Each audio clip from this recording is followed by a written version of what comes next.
Hermanos, ¿qué tal? Muy buenos días.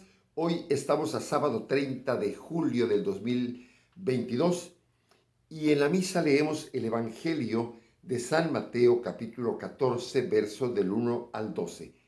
Recordemos que vamos siguiendo a San Mateo casi verso por verso y entonces nos toca ahora el capítulo 14 de San Mateo. En aquel tiempo el rey Herodes oyó lo que comentaban de Jesús y les dijo a sus cortesanos: es Juan el Bautista, que ha resucitado de entre los muertos, y por eso actúan en él fuerzas milagrosas.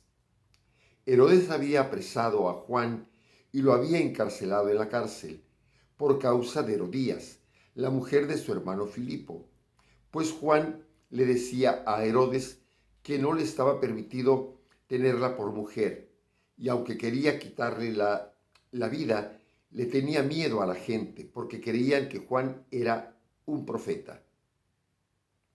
Pero llegó el cumpleaños de Herodes y la hija de Herodías bailó delante de todos. Y le gustó tanto a Herodes que juró darle lo que le pidiera. Ella, aconsejada por su madre, le dijo: dame sobre esta bandeja la cabeza de Juan el Bautista. El rey se entristeció, pero a causa de su juramento y por no quedar mal con los invitados, ordenó que se la dieran.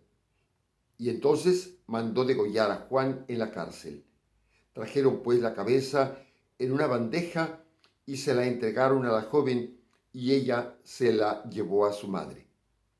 Después vinieron los discípulos de Juan, recogieron el cuerpo, lo sepultaron y luego fueron a avisarle a Jesús.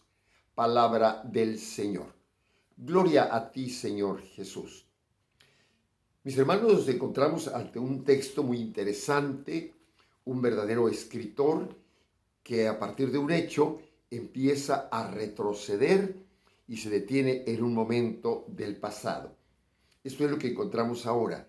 Una opinión de Herodes sobre Jesús le hace al autor recordar cosas del pasado y el problema que había entre Juan el Bautista y Herodes y Herodías, que eran amantes y que, dejándose llevar por el placer, había Herodías abandonado a su esposo, y entonces Juan el Bautista lo criticaba, y esto hizo que fuera odioso tanto para Herodes, pero más para Herodías. Y esto produjo que asesinaran a Juan el Bautista. El martirio de un verdadero santo da un testimonio.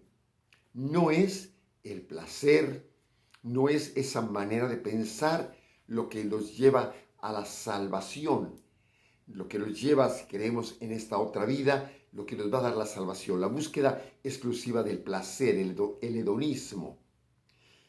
Cuando se busca el placer simplemente por el placer, se pueden cometer delitos, y se han llegado a cometer verdaderos delitos, como la violación, el asesinato a mujeres, que es un escándalo que haya tantas mujeres asesinadas cruelmente, simplemente por el gusto de uno o de dos, qué sé yo. No es posible que suceda eso. Era lo que decía Juan, lo que proponía Juan, no es el placer. Y también con la búsqueda del placer exclusivamente se lleva, por ejemplo, a la pedofilia, al abuso a los menores, cosa horrible que no debe suceder, pero es ese deseo de placer que se consiente y que criticaba Juan. O por ejemplo, el aborto, o el aborto en adolescentes.